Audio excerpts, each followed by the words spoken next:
funny jokes like, well, I like your hat, and this person would go, oh.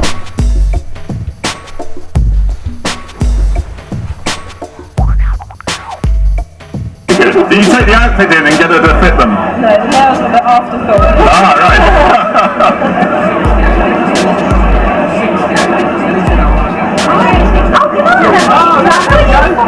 Who am I for? Yeah. David Beckham. Oh, I don't like him. Do you? No, I like Michael Owen. Do you? He would creep up on people, often from behind, always on the wide angle, always very close.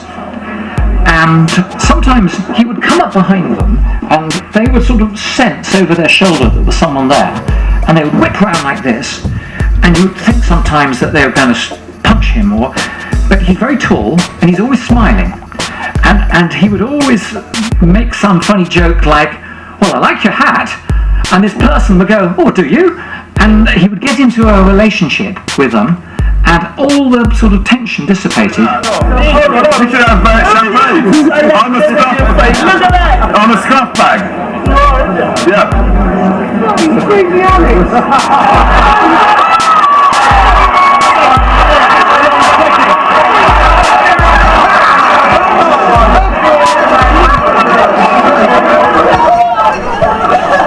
How much have you won then? I think to be an entrepreneur you have to be incredibly passionate, and I think that passion is attractive, whatever you're passionate about. I've actually learnt something new myself just watching the way that Rankin puts photographs together. It might be worth, when you think about your business idea, try and photograph it. And actually he encapsulates an entrepreneur in one photograph. That's nice. In that world, Any junk's basically professionalised man and brand solution for clearing junk, any sort of junk from homes or businesses. Holiday Nanny When I is a graduated from bespoke college, I nanny started company. working as We an only actor provide nannies to go on holiday with families. Superjam's a business I started when I was 14 years old after my grandmother taught me how to make jam using her secret recipes one afternoon. That's brilliant. Normally photographing people whose faces are recognisable. So for me it was trying to find a way of making people that no one would know from Adam interested into who the top photos. I kind of came up with my own brief, trying to get them to kind of do It's kind of a sexual side to it, to go into a relationship, you would normally expect. which has up and downs. The ups and downs, at the beginning of The representation was spot on. The essence of our business is we feel like we're riding high, we're on top of the world in terms of our marketplace, and hopefully the pictures that are being produced today really epitomise that. Everything's a learning curve about being a small business. Everything you go through the next step, everything's new. So you just learn on the way, and it's great to be next to people that are so good in their industry. There's not much glamour within a small start-up organisation, and you're being photographed by a sort of world-renowned photographer.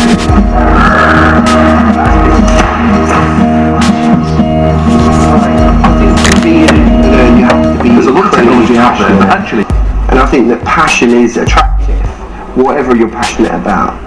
I've actually learnt something new myself just watching the way that Rankin puts photographs together.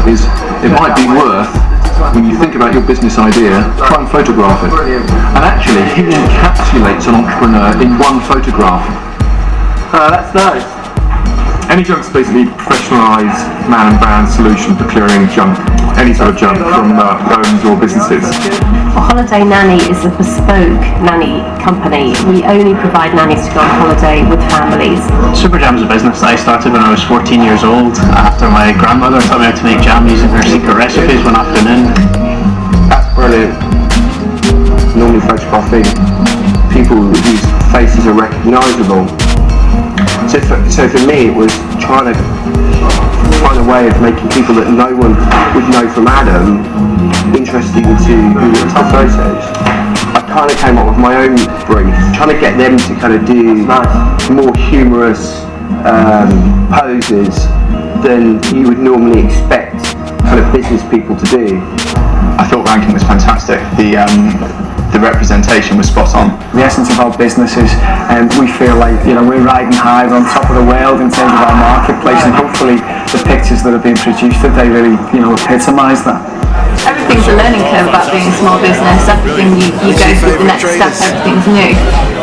So you just learn on the way, and it's great to be next to people that are so good in their industry. There's not much glamour within a small start-up organisation, and you've been photographed by some world-renowned photographers.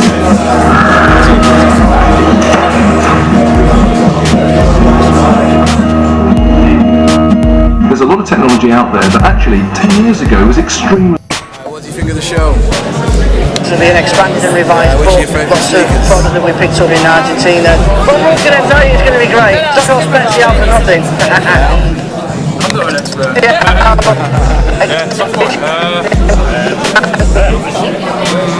I always like the Ian Brown super stuff. Yeah. It's going to be much bigger, better, more trainers and more private collections. It'll be an expanded and revised book, lots of product that we picked up in Argentina. Well, we're going to tell you it's going to be great. It's not all special for nothing.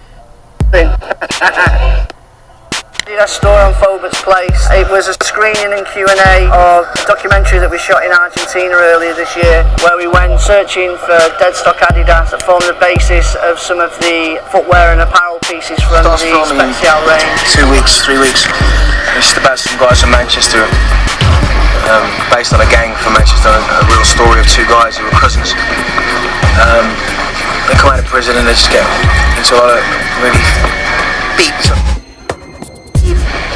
And I just have a good day, kind of, it's a bit crazy, a bit mad, but it's just a good thing, and I've always wanted to play around with those ideas, man, and have a laugh with it, and I think it's going to be a good experience. Well, he's also modelled on the catwalk for designer Tommy Hill. That you could have a career as an artist. I didn't really, even when I was at art school, I didn't think you could be an artist as such. I thought you'd have to get a job doing something else, or maybe it never really occurred to me. But I enjoyed the experience of being an art student. I guess I wasn't that successful as a student and wasn't really seen as perhaps one of the more talented ones, but I still really enjoyed being at art school. I enjoyed being an art student. I think it's what I always aspired to when I was younger.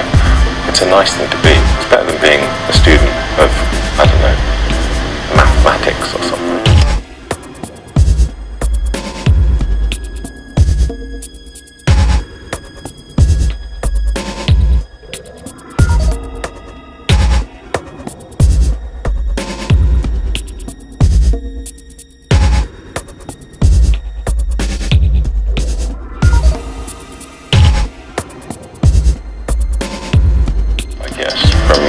Very earliest memories are of drawing pictures, drawing kind of stick men and stuff. I guess when I was about 6, I was probably the best at drawing dinosaurs in my entire school.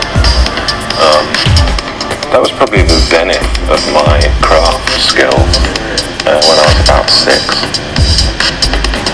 I guess I've always drawn in the way that I draw now. I think when I was in college, I just drew in sketchbooks and didn't really present that as part of my art. I thought that the finished artwork in the gallery had to be something a bit more substantial. So I made sculptural work and I made photographs of stuff that I made outside.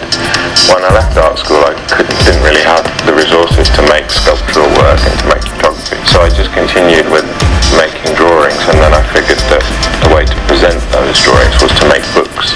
So I felt like I could sort of say everything I wanted to say in a drawing, and I didn't really need to make any sculpture. So I sort of realised that it was kind of permissible to actually present a drawing, a scruffy drawing, like the ones that I made as a finished artwork in a gallery. So I was like, oh, I'm allowed to do that. Cool, I'll do that then. Right, first of all, starts your name and what you do really. Barney, graphic artist, living in Manchester. Yeah, we take as much time as you want, I think, questions. But what does freedom of expression mean to you? Freedom of expression, what does it mean to me?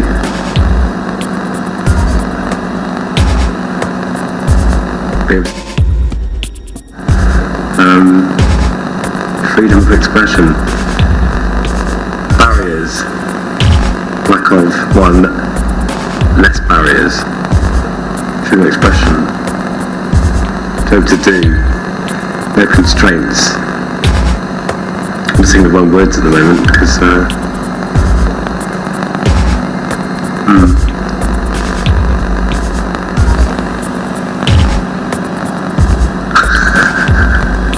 I'm just sat here doing like blank at the moment. It's just, freedom of expression, I mean, just being able to do whatever. No limits for me, no. Nothing stopping me. Nothing. Responsibility, of course, yes. Responsibility is being. It depends what we speak. In what context we speak of as regards for freedom of expression. In what context? I mean, what are we talking about, sort of? And why does this? No boundaries.